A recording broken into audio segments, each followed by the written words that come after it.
Thanks to President Trump's trade war on China, Chinese manufacturers are now trying to sell high-end luxury goods like handbags directly to Americans on TikTok. Let me ask you something.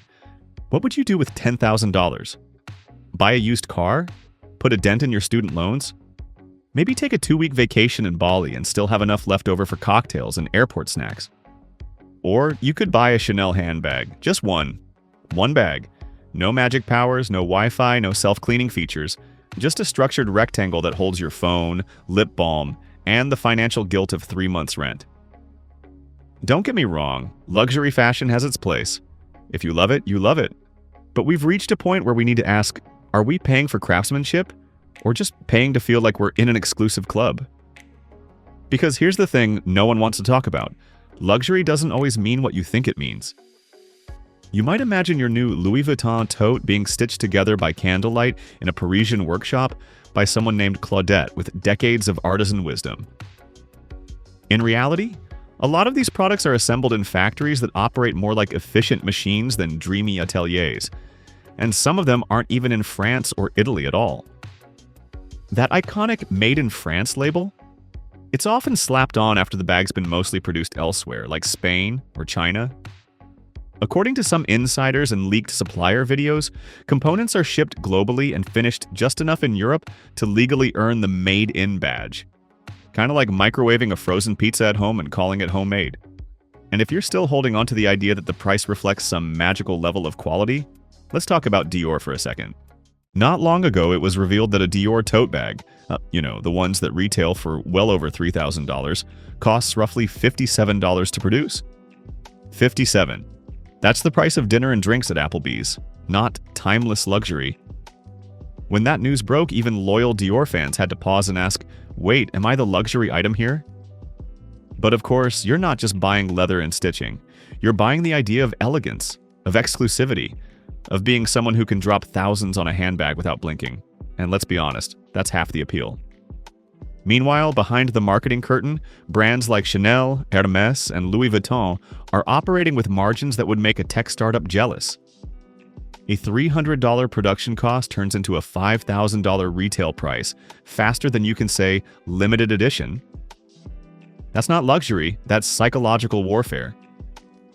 And the wild part? These brands have trained us to thank them for it, to feel lucky when we're allowed to spend money. You don't buy an Hermès Birkin, you earn the right to be on a waitlist to maybe buy one. It's luxury gaslighting. So when TikTok exploded recently with clips of Chinese manufacturers offering what look like Chanel handbags for $10, people understandably lost their minds. Wait, how is this possible? Are these real? Have I been played? We'll get to that story in a second, but first let's be real. Luxury fashion has been flirting with this line for a long time. The line between exclusive craftsmanship and brilliant branding wrapped around a very ordinary product. And now, with social media pulling back the velvet curtain and showing us who's actually behind the seams, the illusion isn't just cracking, it's kind of unraveling. So after years of being told that spending thousands on a handbag makes you elegant, timeless, and powerful, TikTok decided to take a wrecking ball to that fantasy. And honestly, the timing couldn't be juicier. Because right after Trump's 2025 tariff announcement slapped 145% import taxes on a whole range of Chinese goods, including luxury items, TikTok lit up with something that made fashionistas and CEOs equally nervous. Chinese manufacturers offering Chanel handbags for $10. Yes, you heard that right, $10. The videos usually go something like this. A young woman in a factory panning across rows of bags that look suspiciously like Chanel, Louis Vuitton, or Hermès. She says, don't pay $5,000, I make these. You can have it for $10, message me. And just like that, the luxury wall cracked, one viral clip at a time. Now, if you're wondering how that's even possible, you're not alone. The comments section, chaos. Half the people were like, wait, are these real? The other half were like, even if they're not, I'm in. And somewhere in Paris, a Louis Vuitton executive definitely knocked over their $300 coffee. Here's where things get interesting. These aren't your run-of-the-mill Canal Street knockoffs. They don't have misspelled logos like Channel or Louis Vuitton. No, the stitching is precise, the materials look identical, and the hardware isn't screaming, I'm fake from across the room. So, are they real? Well, kinda. And also not at all. There's a theory, one that has more traction than luxury brands would like, that these bags could be what the industry calls overruns. Basically, products made with the same materials, in the same factories, using the same molds, but not intended for sale through the brand itself. Leftovers, extras, factory floor bonuses. And while that sounds like a good deal, there's a very messy legal gray zone here. Manufacturers who have contracts with brands like Chanel or Hermes are not allowed to sell anything directly to consumers. Period. They're bound by ironclad NDAS and licensing agreements that make leaking these bags about as risky as selling nuclear secrets. At best, you're breaking contract law. At worst, you're getting blacklisted from the entire industry. But here's the catch.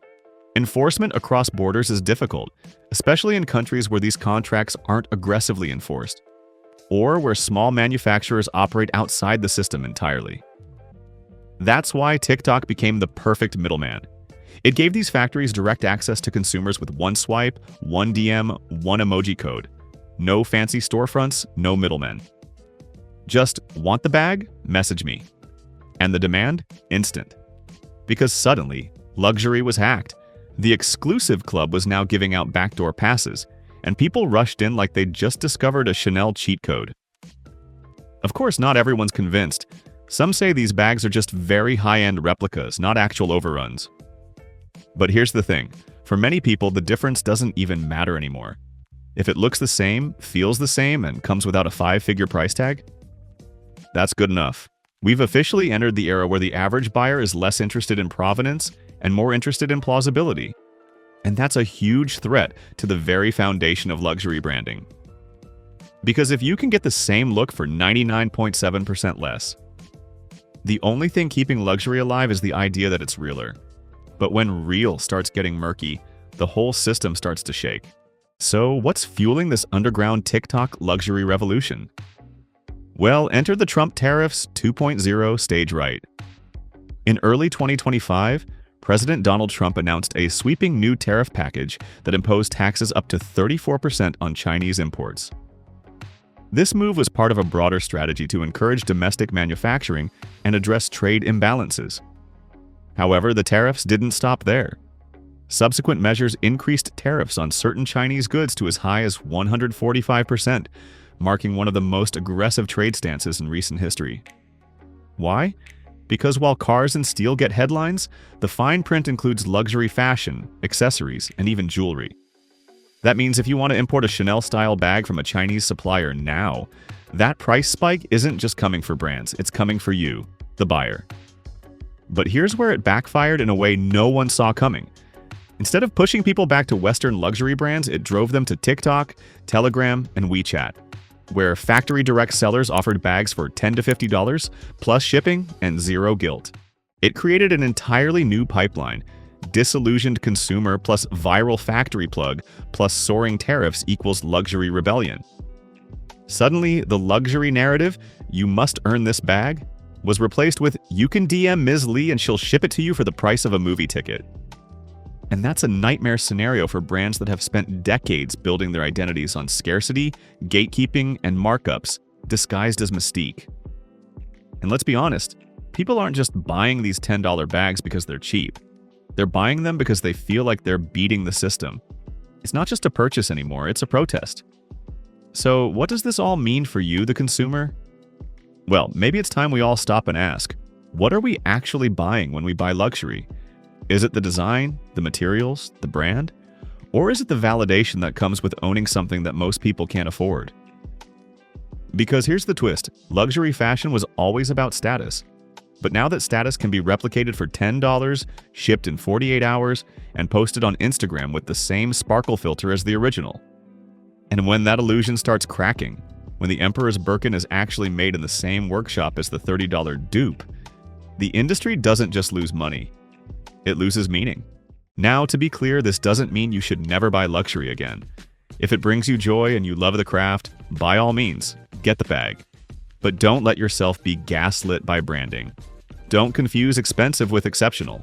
And don't assume a label guarantees value, ethics, or authenticity. Because in 2025, Luxury is less about craftsmanship and more about storytelling. And right now, a lot of people are realizing they've been paying thousands for a story that might not even be true. So whether you're buying from a flagship boutique in Paris or from a WhatsApp contact in Shenzhen, just make sure you know what you're really buying and who you're buying it for. Because maybe, just maybe, the real luxury is not needing the bag at all.